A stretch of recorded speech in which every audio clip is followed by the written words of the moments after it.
are determined to see the fall of Zionism and imperialism, and we are determined to win. We will weather all your attempts to cut us down, and just as the sun rises, we too will continue to rise until Palestine is free.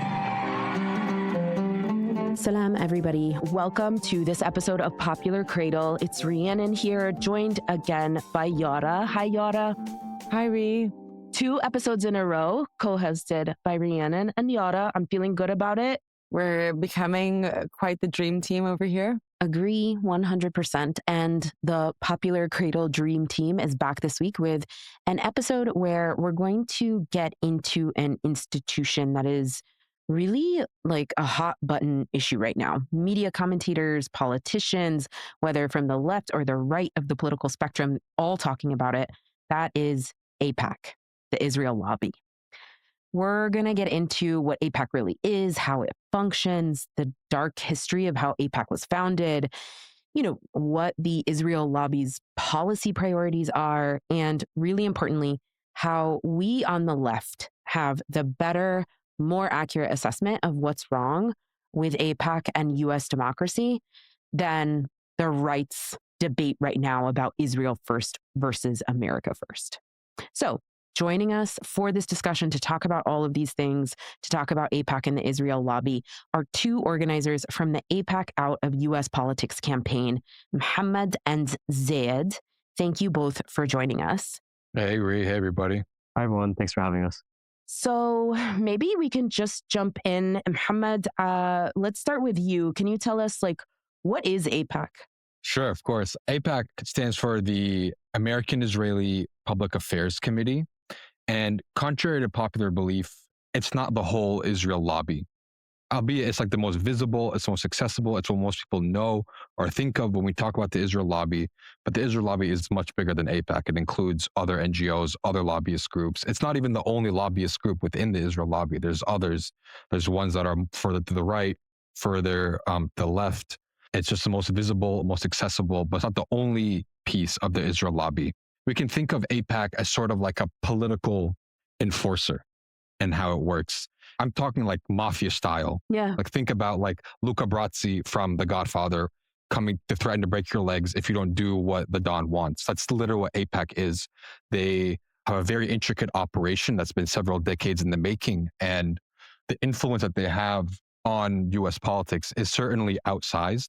It's not the only, obviously, or the only lobby. Think about the NRA, think about healthcare, big pharma. Totally. These are all lobbies that do have influence. When we think about specifically the deep state, the forever wars, the constant pushing of these elites to be engaged in conflict abroad and to privilege certain countries over others and take positions and policies that don't make sense, frankly, for regular Americans, AIPAC is at the center of that, and it's at the front lines of that. And it has been for the last several decades. Mm-hmm. Yeah, Mohammed, you talked about all of this influence that AIPAC has, and I think this is something that people are starting to see way more. Certainly in the course of the last 2 years, the topic of AIPAC and its influence in the United States has been a really big conversation. How does this influence actually take place at a concrete level? Are we talking about lobbying meetings? Are we what's the sort of apparatus of influence that AIPAC has built? That's a really good question. And there's sort of 2 parts. On the one hand, it's about having an influence over who gets into office in the first place. And that's where the outsized astronomical spending figures that we see. I think they spent $45 million just on 2 key races in the last couple of years. That's an insane number. Especially just for a representative seat, not even in the Senate. And then once that person is in office, there's several stages or several strategies they employ. One is professional lobbying, the standard, lobbying meetings with different congressmen, chiefs of staff, legislative aides, staffers, and things like that, where they give draft legislation, talking points, policy memos, and have them regurgitate it back out to the public or to their constituents or in the House or the floor or the Senate or what have you. It's very similar to how most lobby networks and most lobby groups operate. Just the scale is what's different. Just to jump in on some figures in terms of, you said, these 2, let's say, channels of influence. One is before electeds are even elected into office. And then one is when they're in office, the lobbying influence that AIPAC holds. These are numbers that I'm about to read directly off of AIPAC's website. AIPAC brags 96% of AIPAC-backed candidates won their general election races in 2024. We supported, AIPAC says, 361 pro-Israel Democratic and Republican candidates in 2024 alone, with more than $53 million in direct support through AIPAC. So that's elections, just campaigns, right? People getting into office just in 2024. And then once they're in office, again, from the AIPAC website, you can look at their 2024 report. They're talking about all the congressional caucuses that they have influence in. The Congressional Black Caucus, AIPAC raised more for CBC members than any other PAC in America, they say. The Congressional Hispanic Caucus, the Congressional Asian Pacific American Caucus, the Republican Study Committee, whatever the heck that is, Congressional Progressive Caucus, and on and on and on. So you see this massive influence, exactly what you're saying, Mohammed, but just to like concretize, we're talking millions and millions of dollars in direct support. Yeah, and to break that down even more, so you said $53 million raised for candidates in 2024 alone. 31.5 million of those dollars went to Democratic candidates to defeat candidates in primaries that may have been critical of Israel, and $21 million went to Republican candidates. So we really see that AIPAC is like really colorblind. They work with red, they work with blue, they work across the aisle to garner bipartisan political support for Israel. These are only the direct political and financial contributions that AIPAC is making. It's not even to say the extensive network that AIPAC has. Think about, exactly. If you're able to raise $53 million, think about the millionaires or billionaires that they convene in any given room who write their own checks. And these are checks that might not even go through AIPAC, but they go directly to candidates. And, you know, Muhammad hit us earlier with a Godfather reference. To give another movie reference, in The Dark Knight, there's a scene where Harvey Dent is going to run for district attorney. And then Christian Bale's character, Bruce Wayne, offers to fundraise for him. And he says, one fundraiser with my pals, and you'll never have to fundraise again. And this is really the benefit and the leverage that AIPAC provides. And I want to add something, which is that, like, in addition to what Zaid's saying, where like they can mobilize powerful individuals and connect them to one, that's part of their strategy. They're sort of like a lubricant in connecting resources for a certain cause. And then people know that when they get in with these funds, that if they were to stray from the policy memos or the talking points, that this resources will go towards their opponent. And it's effectively like a whip, so to speak, to keep people in line. Part of the operations is like the fear of breaking out of line. They'll support a challenger in the primaries, or they'll go and support the other candidate in the next race. But it's also in terms of the way they're able to mobilize constituent pressure networks. And like the reason why in one moment you might see like a congressman or a senator or whatever leader might see a flood of emails or phone calls repeating the exact same talking point verbatim to the T is because that's all AIPAC's doing. Yeah, I think that's exactly right. Like, to sum up what we're getting at here, like if you are involved with AIPAC, if you are taking AIPAC money, like you're on the hook to AIPAC, right? And there's a lot of pressure that comes with that. Like, you are expected to be basically accountable to AIPAC, right? And the pressure, the network, the influence, the reach that this institution has is absolutely massive. You know, when we take a step back, like as organizers and people who have been in the movement, who have been out in the streets and seeing mobilizations, even while we have seen mass disapproval of Israel growing and growing, AIPAC is one institution in the United States that, like, it's part of the answer for why policy hasn't changed the way the movement and the masses have demanded that those policies change, or that the relationship between the U.S. and Israel changes. And so, yeah, AIPAC is like this crucial node in that ecosystem. And Zaid, I've heard you talk about the ways that AIPAC does this, not just by funding campaigns and not just with like this lobbying grind in DC, right? There's other arms of AIPAC and they operate in other ways too. So the parts of AIPAC that are maybe lesser known. So there is the American Israel Public Affairs Committee, Public Action Committee, which is one of the fundraising and lobbying arms. It also has the United Democracy Project. So up until relatively recently in AIPAC's history, United Democracy Project was actually the main fundraising wing for hopeful electeds waging their races. And then Separate to those is the American Israel Education Fund, the AIEF. And the American Israel Education Fund is part of a whole ecosystem of organizations that sponsor trips for hopeful electeds, but also elected members of Congress to actually go to visit Israel to strengthen the US-Israel ruling class relationship. And essentially, these trips, we can think of them as similar to Birthright. They're propaganda tours where you might tour military installations. You're not going to parts of Palestine where the apartheid wall has split communities in half from each other, or even split people from their own land between the house and the land that they harvest.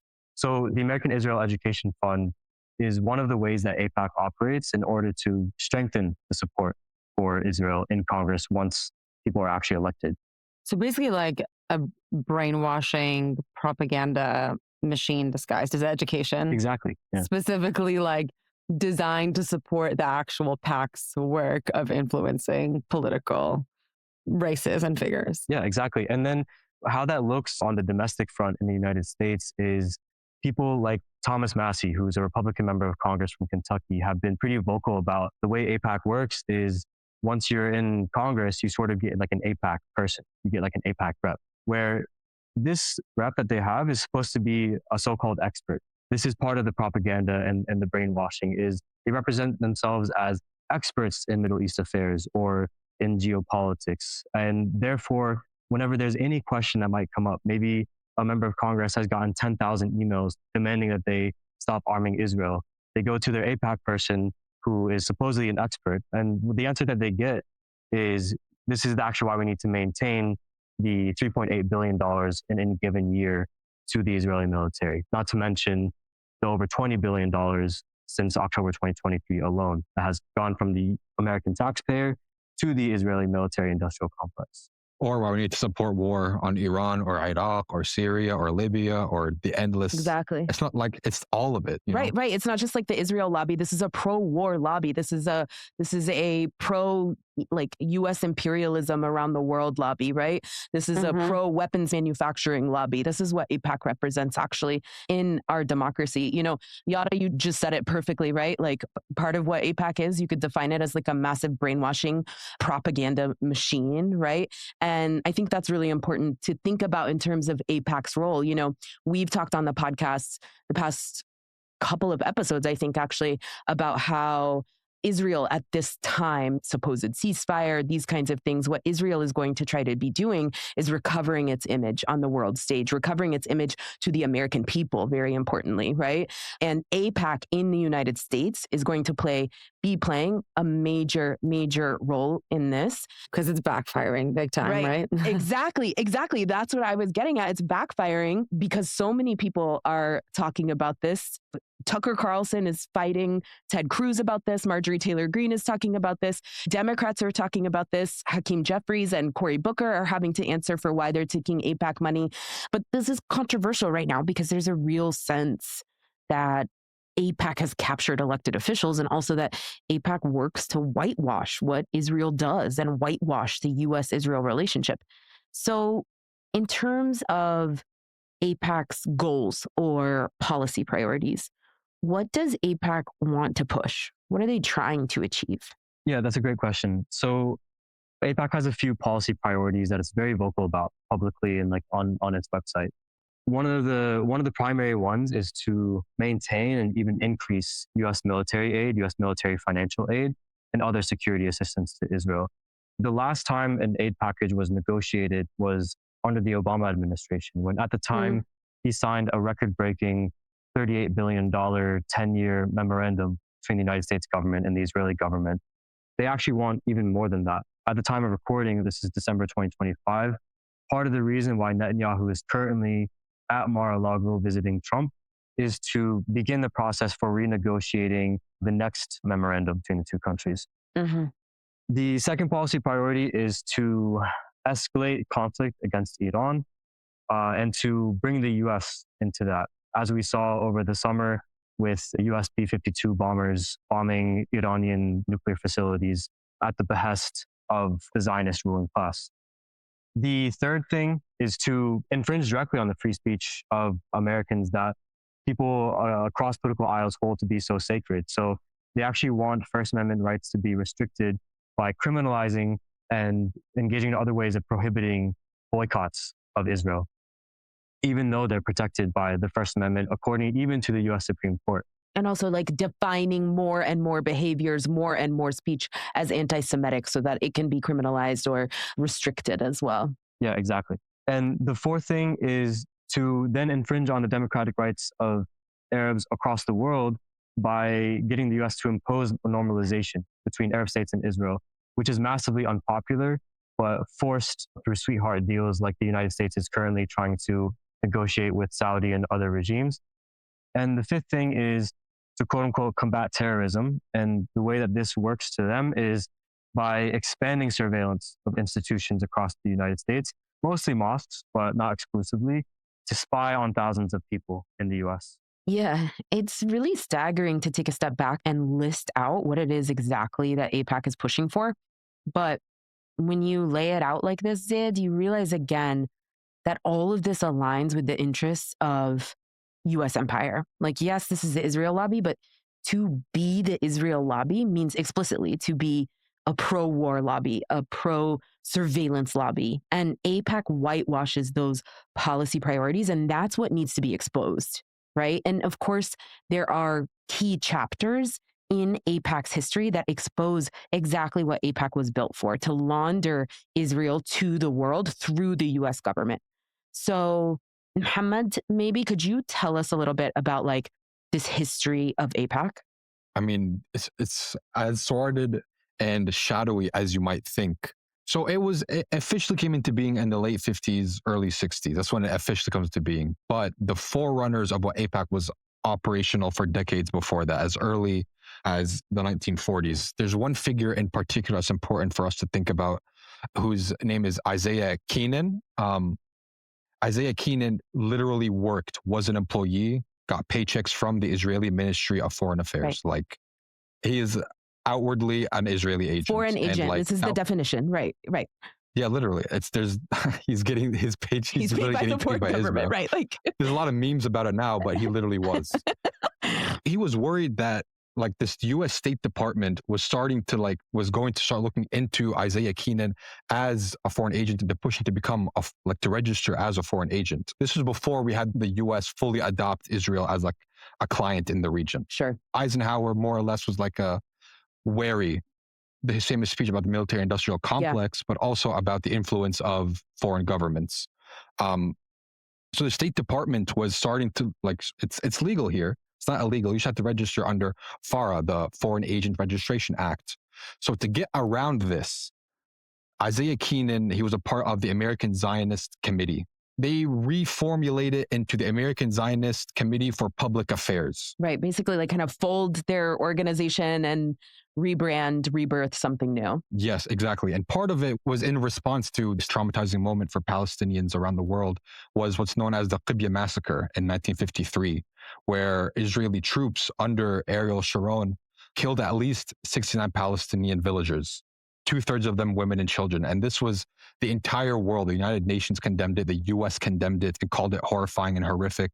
It was really like Israel had just come into existence, and already it's in front of the entire world butchering women and children. Yeah. So everyone was condemning it. And the fear was that this is what Israel will be remembered by, a massacre of children and women. Never mind the Nakba, it already happened during the Nakba. They were afraid that this was going to be a sticking point.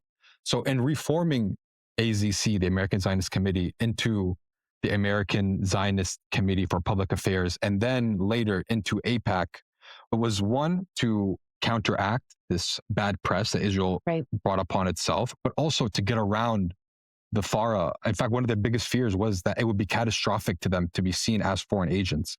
So part of it is this rebranding. And this is where you come into, we're not being funded by Israel. We're being funded by individuals who love Israel and might work for Israel or push Israeli interests.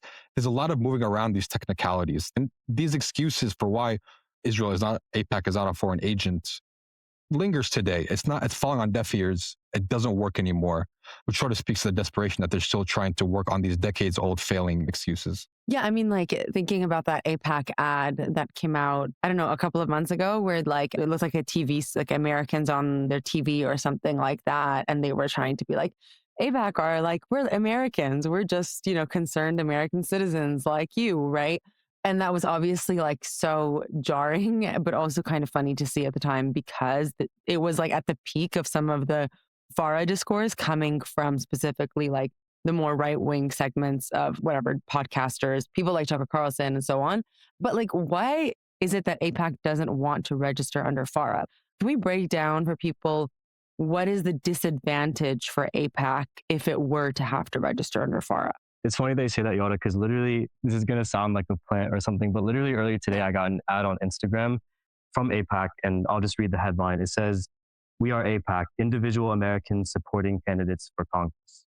So really, it's at every level of their propaganda machine. They're just people no. like you and me, Yeah, they're just Americans. They're just Americans like advocating for supposedly American interests, which I guess is the wholesale slaughter of hundreds of thousands of Palestinians. But anyway, really the reason why AIPAC is advancing this discourse is, one, at a popular level, they don't want to be seen as representing a foreign government, just to like the American voter base. Because, spoiler alert for most people, the United States is actually not a democracy. It's a system of government where corporate interests and moneyed interests fully control government and dictate all of the moves of the US government around the world.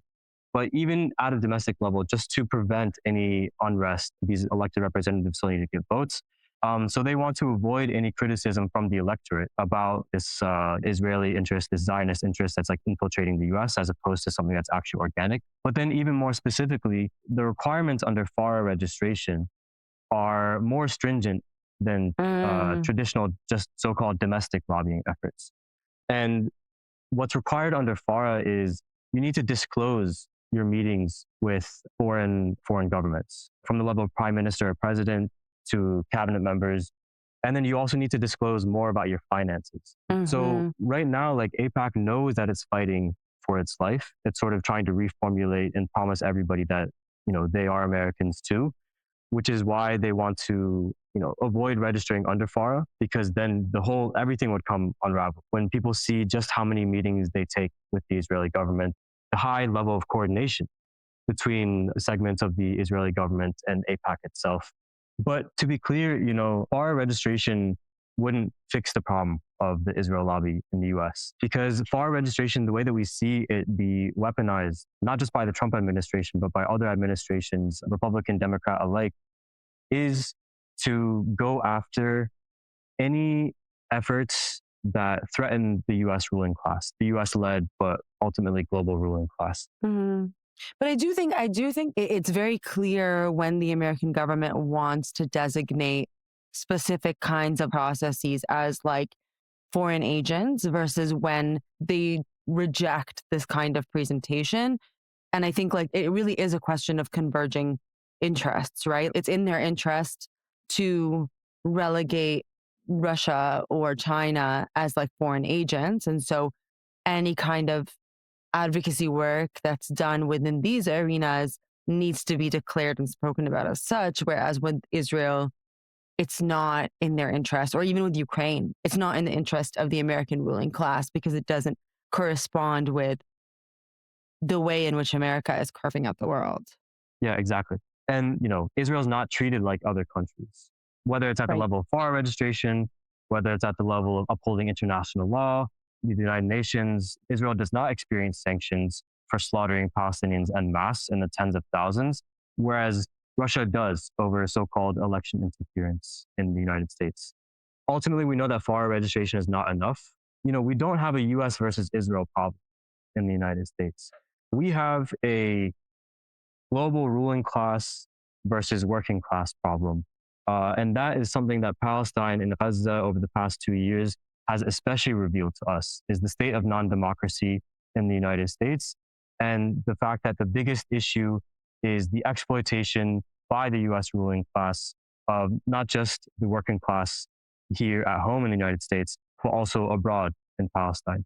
One of the questions that I asked myself is like, well, okay, if there's all of this pressure around the FARA demand, right? And, logic points to the fact that AIPAC should be placed under FARA. Well, like, why is that not actually the reality? And I think the reality of this is just the simple fact that FARA as the way in which the US government has used and conceptualized a FARA is really designed to basically designate and relegate the institutions and organizations that are working against American imperialist interests in a way that presents them to be foreign agents. The FARA registration is not really about whether something is foreign or not foreign, but it's actually about, the ability of the US government to use it in order to designate organizations based on whether they're operating within American interests or not. And I think that's kind of where some of the criticism around AIPAC from the right, in my opinion, falls really flat. Even though I think it's good. It's good that we're seeing these interventions that are coming out of the right and they're contributing to the broader questioning and of AIPAC. But ultimately, I think they're sort of either missing the point or at times like dancing around the point, which is really that, there's kind of this positioning of, okay, if you support AIPAC, well, then you're not America first, you're Israel first, right? But the reality is there's a specific kind of America first politics that actually is very much aligned with Israel first as well. And that is really comes, I think, to the core of the challenges maybe of discussing the Israel lobby, which is for a lot of us, we can say, well, okay, yes, there's the Israel lobby, but also at the core of why America supports Israel is this organic unity, say, with American imperialism and Zionist colonialism. And so I'm wondering, if one of you can kind of speak to that, how can we understand the Israel lobby's role in a way that also reconciles it with an understanding of American imperialism? Yeah, so ironically, I'm actually going to quote Mike Huckabee for some clarity on this. Perfect. Mike Huckabee being the current U.S. ambassador to Israel, former Republican member of Congress and governor. In September of this year, he addressed the 50 States One Israel Conference, which was a delegation of over 250 state lawmakers in the U.S. who were invited by the Israeli Foreign Ministry to go to Israel on this propaganda tour. And we talked about the importance of propaganda through the AIEF earlier. But in addressing all these U.S. state lawmakers, Mike Huckabee said he often calls Israel the 436th U.S. congressional district. And I think that this is how we can understand the U.S.-Israel relationship, because wherever the right tackles the issue of the Israel lobby in this country, it's always about the tail wagging the dog. We hear some metaphors and some slogans like United States of AIPAC, United Slaves of Israel, Congress is occupied by Israel, or the United States is somehow occupied by Israel. But in actuality, there's a tremendous convergence of interests. And we can actually think of Israel as a proxy or a bigger American military outpost in the US, which at the end of the day always serves US ruling class interests. And I want to be really specific about the fact that it's US ruling class interests. It's not the US working class interest. And to break that down a little bit more, again, where the right kind of gets this wrong is by only tackling a US-Israel relationship as opposed to breaking that down along the line of class. Because people in the United States, they rightfully question. I'm aware that $4 billion of my taxpayer dollars every year, even before the genocide, goes to the Israeli military. Right. Meanwhile, I can't afford healthcare. I can't afford housing. I can't afford education. The cost of living is constantly going up. So really, what is the point of this investment? So we need to break that down along the line of class. And the way that breaks down is the US working class subsidizes Israel wholesale, but especially the Zionist military and the Zionist military industrial complex. So just since October 2023 alone, 20 billion of our dollars, the American workers' dollars, is taken and sent offshore to Israel. And then what does it do with that money? The military aid that it gets is actually pretty specific. These military aid packages often dictate that a certain percentage, a vast majority of that money actually has to come back to the United States, has to come back onshore in the form of weapon purchases. So wherever Israel spends that money, it has to actually be going to US defense contractors and defense manufacturers. So billions of dollars go offshore. Israel takes that money. It spends a little bit on its own domestic research and development. And then a lot of it comes back to the United States. directly into the pockets of Lockheed Martin, Boeing, General Dynamics, BAE Systems, and the list goes on and on.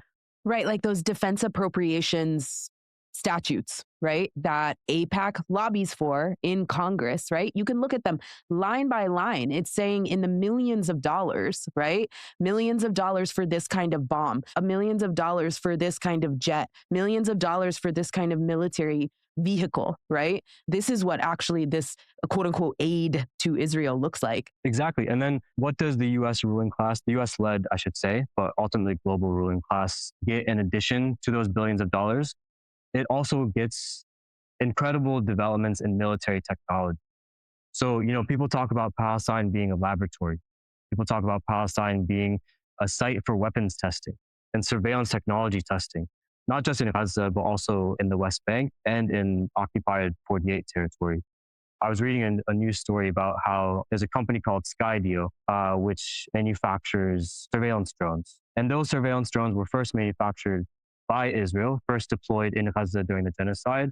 But now even that comes back onshore to the United States to be used by ICE against people in the US. And the third thing that it gets, so far, it's those billions of dollars. It's also military and surveillance technology. It's also intelligence. So people often talk about the critical importance of Mossad, which is the Israeli CIA or NSA, we can think of them as, the critical role that they play in not just spying on Palestinians, but spying on people around the world, including in the United States. There are a lot of byproducts of this massive transfer of wealth. And those byproducts are the weapons and the surveillance technology that Israel develops, and its systems of counter-revolution are exported all around the world to the highest bidder. And this is where we can see the importance of Israel in a global system. Israel is the number one military supplier to the fascist regime, the fascist Modi regime in India, for instance. And Israel has been implicated in dozens and dozens of interventions around the world, including throughout Latin America, in order to conduct genocide in some places, to arm and train death squads in other places, to contribute to coups in yet other places. So this is the role that Israel plays in the global system of imperialism. And it's one that it plays hand in hand, always hand in hand with the US-led ruling class. Right. What's increasingly clear from what you're saying, Zed, is we have a US-led ruling class problem versus a global working class problem, right? Rather than an America first or Israel first problem. It's not about Israel occupying the US Congress, or whether Trump is on Netanyahu's leash, or whether Netanyahu is on Trump's leash. I think this is really important in terms of how we talk about these issues on the left. The right's criticisms of Israel so far, insofar as the right has criticisms of Israel, and there are some, those criticisms are about foreign meddling, about the U.S. supporting Israel when Israel isn't really helping the U.S. or doesn't care about the U.S. I saw Tucker Carlson talking on his show after he visited refugees from Gaza in Qatar. And he was it was very emotionally compelling. He was emotional. He was really moved. He was outraged at what he saw, children having been maimed and injured. But what he was saying the whole time, his top line criticism that he was talking about is the United States doesn't do this. That the United States doesn't bomb children. He's saying that's not US values.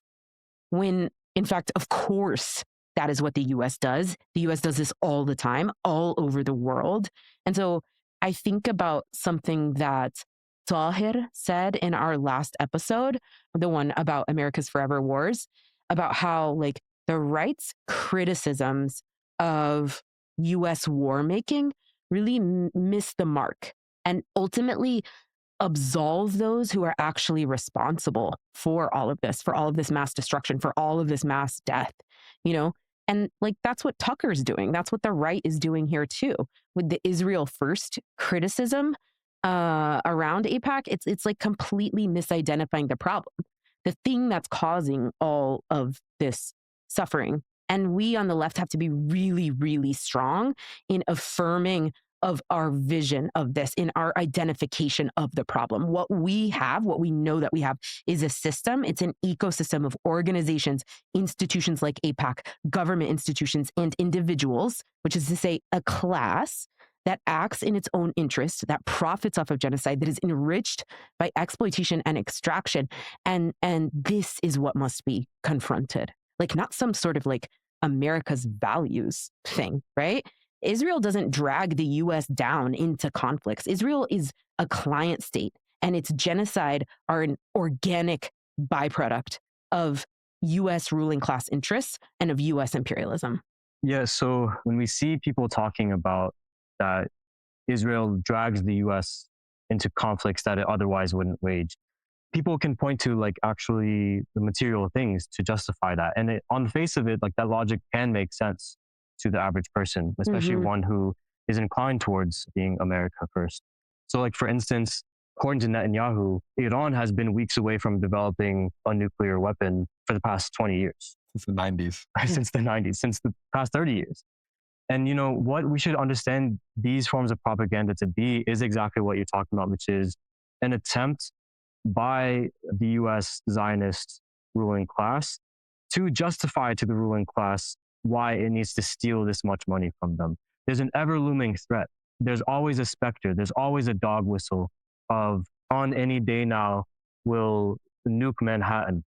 And, these are just ways that to justify what, at the end of the day, we can understand to be a massive wealth transfer, and a massive wealth transfer where Israel is actually the middleman for it. So money goes from the US working class to Israel, back to the US-led ruling class. There's this clash that's at the class level and not necessarily at the level of nation, and isn't confined to the level of borders, because the ruling class doesn't confine themselves to the level of borders. They have their whole project here at home to justify its forever wars, and abroad they conduct their forever wars. Right. And part of the engine in the United States for the creation and the maintenance of those forever wars is AIPAC. Like, bringing it back to how AIPAC and the Israel lobby operate, it's this critical node in this ecosystem that we're talking about that props up Zionism in the US. Like, if we think about Zionism as being held up by different pillars, what we see in AIPAC is this institution that helps maintain this balance, this relationship between the US and Israel on behalf of the ruling class, like you're saying. We see AIPAC as this tool. It's a tool that's used by the US-led ruling class to perpetuate this dynamic, to continue to profiteer off of war and genocide and displacement all around the world all the time. So, maybe to illustrate this more concretely, maybe we can talk about some of the figures, like the individuals, the real people with AIPAC and Israel lobby connections. They are members of this ruling class who stand to benefit from AIPAC continuing to have this really robust presence in US politics and media. So, maybe we start, let's go ahead and just take it to the absurd. Have you guys seen Trump's speech at, I think it was the White House Hanukkah celebration? Oh, you mean when he was called the first Jewish president or something, and he just sat there kind of smiling? Yeah. Yeah. Number one, he was called the first Jewish president. And then he addresses Miriam Adelson specifically. Have you guys seen this speech? I think it's actually hard to put into words because it's so maniacal and astonishing and mask off truly. But in this speech, Trump turns to the crowd, and Miriam Adelson is in the crowd, and he starts talking about the Adelsons. He says in the last election, the Adelsons donated $250 million to his campaign. And then, of course, he won the election. And what did the Adelsons do? Trump says they would be knocking on his door all the time. They would essentially be demanding FaceTime with the president of the United States. They had just given him $250 million after all.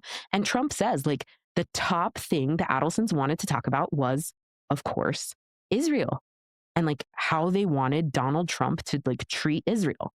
And this speech is so insane because you have Donald Trump saying straight up, they gave me $250 million and it bought them time.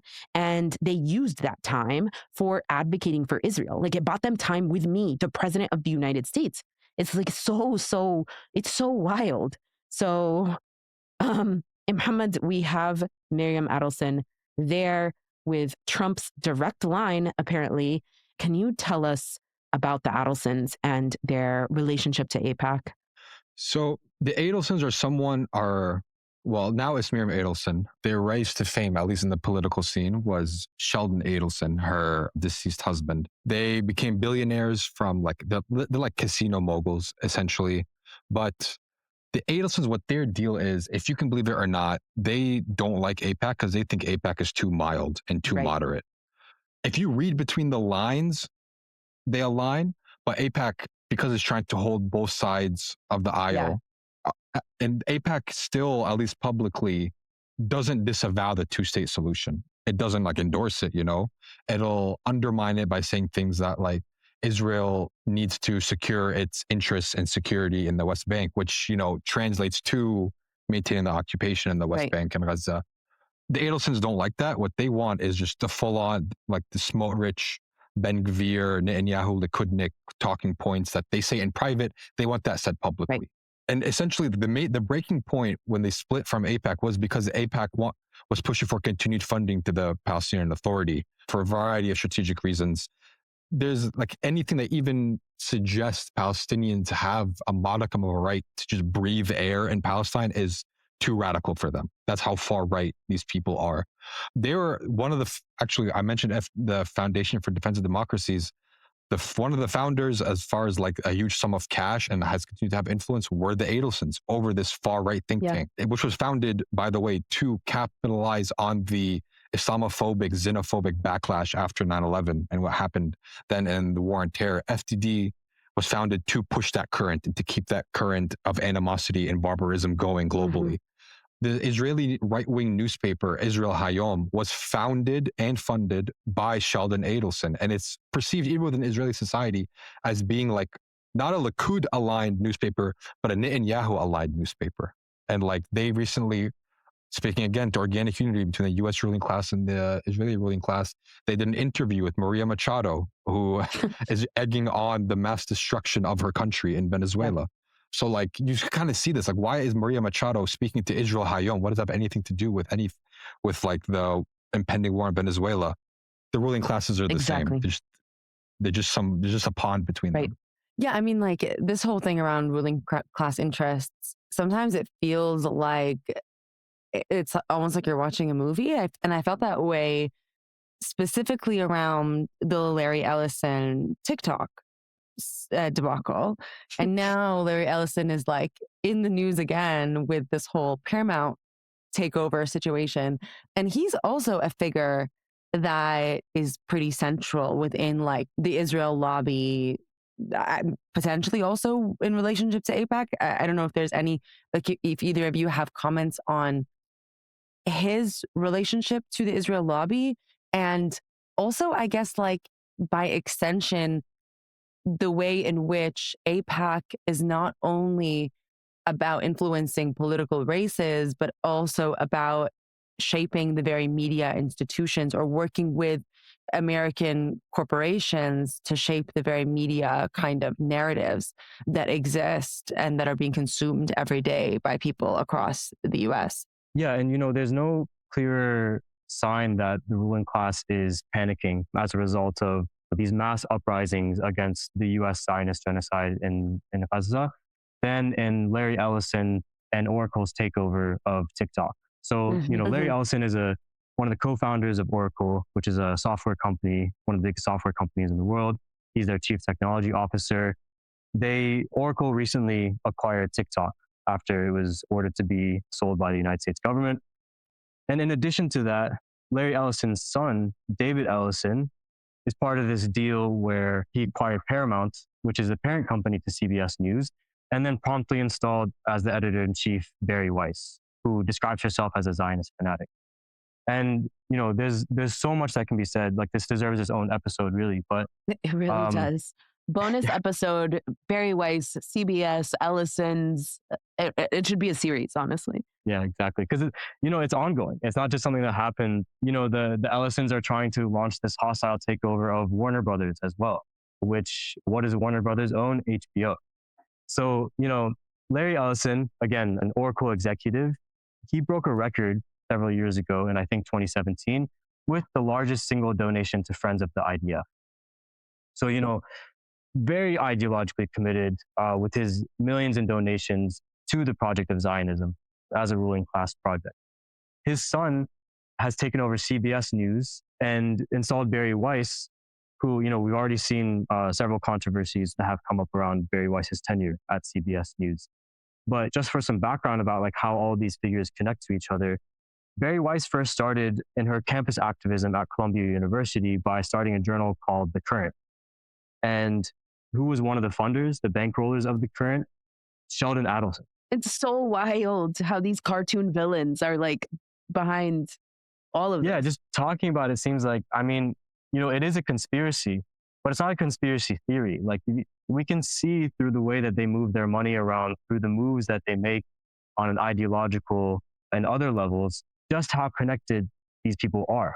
It's like, sometimes their own families. So, these acquisitions of Paramount and of TikTok, in my opinion, really reveal only one thing: that the Zionist project is crumbling. The effort to manufacture consent for it at the level of even U.S. constituents is also crumbling, to the point where AIPAC is trying to represent itself as in the interests of the everyday American, at the same time as these Zionist billionaires are trying to, warp reality in front of our eyes at the level of traditional media with CBS News and at the level of social media with TikTok. One thing I think is worth noting about Barry Weiss specifically, as like what she signifies in the phenomenon that she is right now, is, like Zaid was saying, the Zionist current is crumbling. The narrative is crumbling. It's taking a lot of hits. So it's like damage control. What she does now is, and this is like, she talks about it openly, and it's as far as like her vision for revitalizing a charismatic, trustworthy, middle of the road type, positioning herself as like a Walter Cronkite type of effort.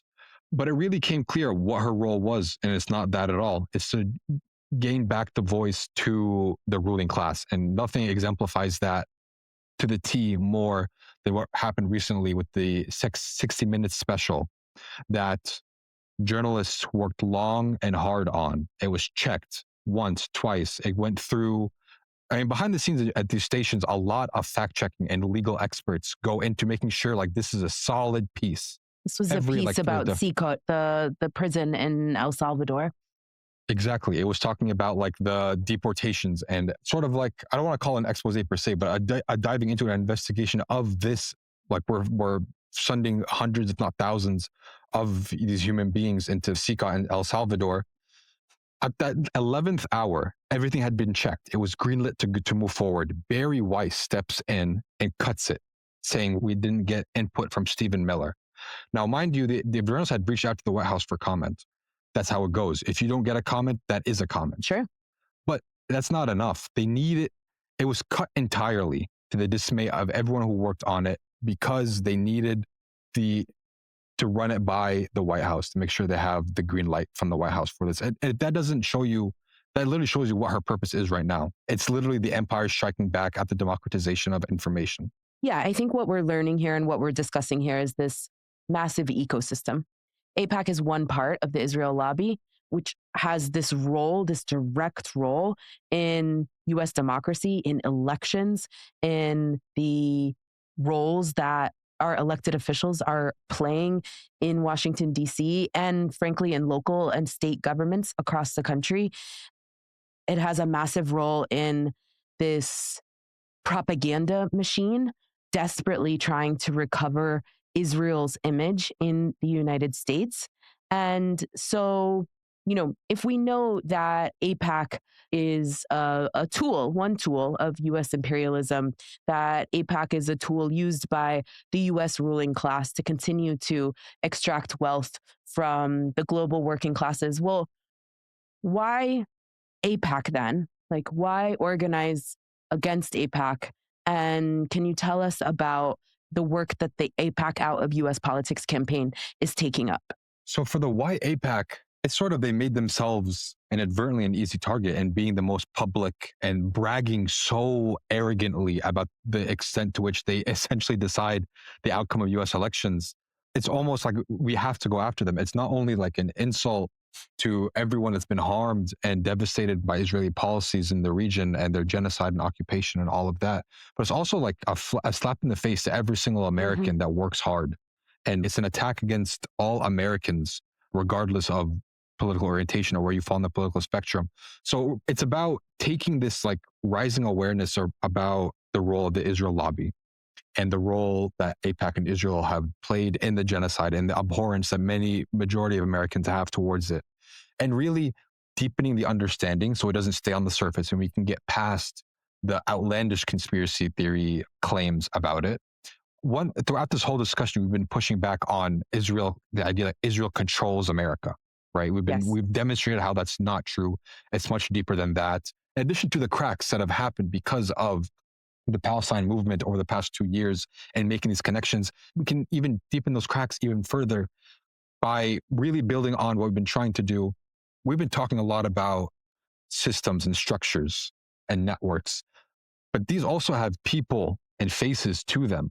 We know them. They live around us. They live amongst us. They take our tax money. So putting names to faces in a way that's like, again, it's about making something that's really abstract and like kind of like up here, accessible to regular people in a way that it's in their immediate. The AIPAC and the Israel lobby is not just involved in the Senate and the House. Them and their subsidiaries and these networks are involved down to city councils, down to school boards for public schools, private schools. It's everywhere. Once we have realized how this operates, how they work, we're better able to counteract it, to really make our displeasure and our indignation something that they have to reckon with, especially now that they're on the back foot. But it's also that the Israeli war machine is not done. The forever war machine is still churning. And we are at risk of continuing these forever wars. And one way we can try to stop this is by going after one of the central engines of this machine, which is AIPAC. And it's for the betterment of the entire world. And to be clear, as a movement of people who care about the Palestinian cause, we need to be really strategic about how much power we have versus how much power our opponents have. And, AIPAC, like Mohammed, you're saying, is one of the central engines. But there are multiple levels that the U.S. ruling class and Zionist class operate at and like sort of maintain that relationship. There are always power brokers that we can see and that we can name. And, this AIPAC Out of U.S. Politics campaign is an effort to take on the political machinery that Zionism operates on. AIPAC has been tremendously unpopular for a very long time, to the extent that people have known about the Israel lobby in the United States. But, the power that they have, the ruling class has through its exploitation of people around the world is in the dollar. They're able to buy off politicians. They're able to expend tremendous amounts of resources, whereas what we have as a movement isn't an equivalent amount of wealth. So it wouldn't make sense, for instance, for us to launch our own Palestine PAC as like the primary opponent to AIPAC. But instead, we have the power of people, people who are opposed to genocide, people who are opposed to settler colonialism, and especially the way that it manifests in Israel. And that's what we can leverage. So through the AIPAC Out of U.S. Politics campaign, Mohammed already mentioned there's a petition to register popular opposition to AIPAC. But we understand that a petition is not going to be the nail in the coffin of AIPAC or Zionist settler colonialism. And we encourage people to take up the AIPAC Out of U.S. Politics campaign wherever you may be. Even if you're in the most rural congressional district, odds are you probably have an elected member of Congress or a hopeful running for Congress who AIPAC is bankable with.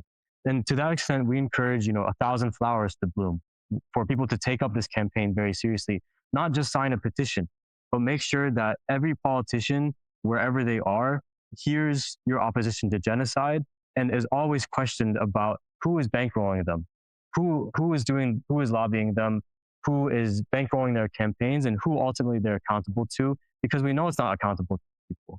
So genocide has become tremendously unpopular across the left and the right in this country. So taking on AIPAC is actually a recognition of the amount of power that our opponent has and where our power and leverage lies as a Palestine movement, and how to really leverage that as effectively and strategically as possible. Yeah, I mean, I think that the campaign is really strategic, particularly in this moment, for all of the reasons that you both outlined in terms of the political moment domestically in the United States and the kind of openings that we've seen over the last 2 years, as well as the real threats of what Zionism will continue to do if we sit idly by and watch. Right. And I also think there's this kind of, I guess, like one of the things we've talked about on this podcast in an episode that we did on Zionism and what Zionism is and Zionism ideologically, is how we know that Israel is heavily interested in the idea of rehabilitating its image. And I think that we know domestically in the US, Israel's image is going to be really critical for it. Like we're seeing all of these data sets that you've even both referenced around like low public support for Israel. And so we know AIPAC is going to really be a critical institution that's leveraged by Zionists in the United States in order to try to kind of win back public opinion, to re-normalize Zionism within our institutions and within our everyday life, within media, within politics, and so on.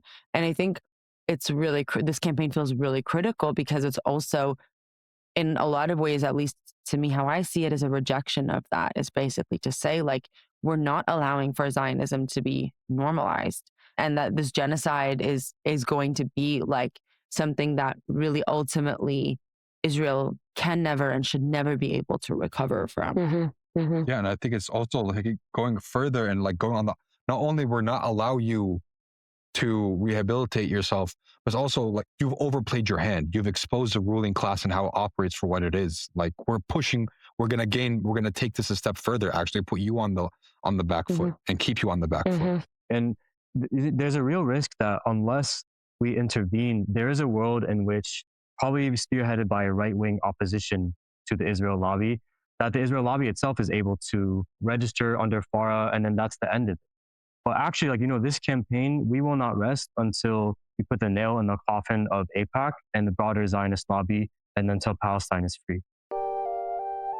Thank you, Muhammad and Zaid, so much for your time today. Thank you for joining us on Popular Cradle. We really appreciate it.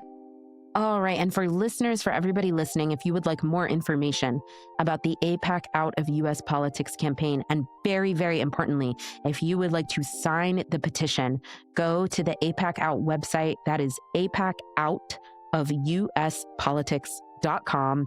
Again, AIPAC Out of U.S. Politics.com. And also check out the campaign on Instagram and X at AIPAC Out. That is AIPAC OUT. These links, of course, will be in the show notes for this episode. Yalla, guys. We'll see you next time.